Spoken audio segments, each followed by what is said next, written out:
Hi, welcome to our next level 2 algebraic video. We're going to turn our attention to solving quadratic equations. So let's get straight into example 1. Let's solve this equation. X plus 5 bracket x minus 9 equal to 0. And when we see two brackets beside each other, we know that they're being times together. And I want you to think of it as two numbers being times together to get 0. Something times something equal to 0. Now, if that's the case, the first number could be 0 because something times 0 is 0, or the second number could be 0. Anything times 0 is 0. So, how do we solve x plus 5 is 0? We say x has to be negative 5 because negative 5 plus 5 is 0.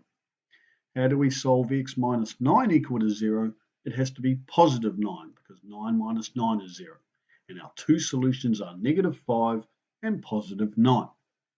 Now, hopefully you've learned a little trick that when you see a plus 5 in brackets, the solution is negative 5. And when you see a minus 9 in brackets, the solution is positive 9. Right, let's move on to example 2. X times x minus 6 equal to 0. So that's x times x minus 6 is 0.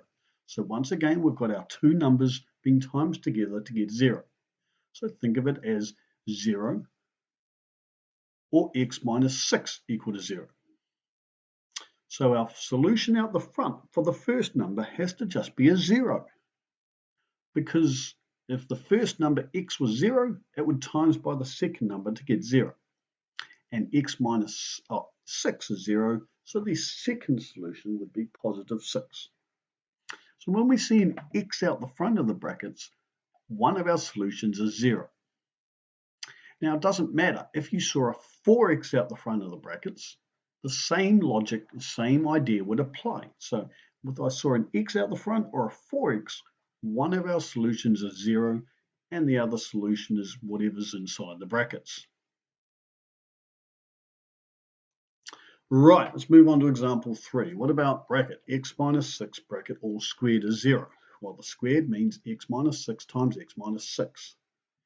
So our first number times our second number is 0. So either x minus 6 equals 0 or x minus 6 equal to 0. So our first solution is 6 and our second solution is also 6.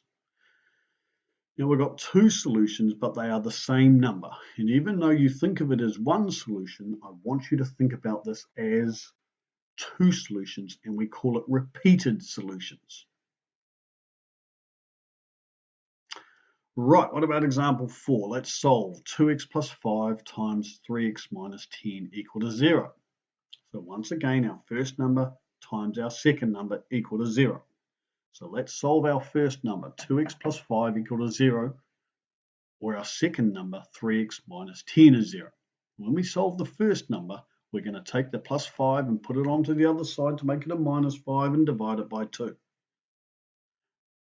When we solve the second number, we're going to take the minus 10, put it on the other side to become a positive 10 and divide it by 3. So our two solutions are negative 5 over 2 and 10 divided by 3. Now, I would prefer you to try and leave them as fractions, but some of you may prefer to change them into decimals. Fractions are easier because you don't have to do any rounding. Right, well, our final example is this one here. It's a quadratic, but it's not equal to 0. And you're going to come across these quite a lot this year. X squared plus 27 equals to 12x. Your job is to rearrange the equation and get it equal to 0. So in this example, all you have to do is take the 12x, take 12x off both sides. So we've got x squared minus 12x plus the 27 equal to 0, because when we take 12x off the right-hand side, that leaves us with nothing. And now we've got the quadratic equal to 0. Now it's in expanded form. So your job is to factorize it next and get it into factored form. And then you can use the logic we've been talking about in this video.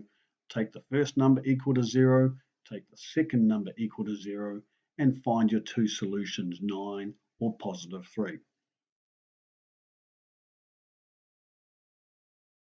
Right, thanks so much for watching the video.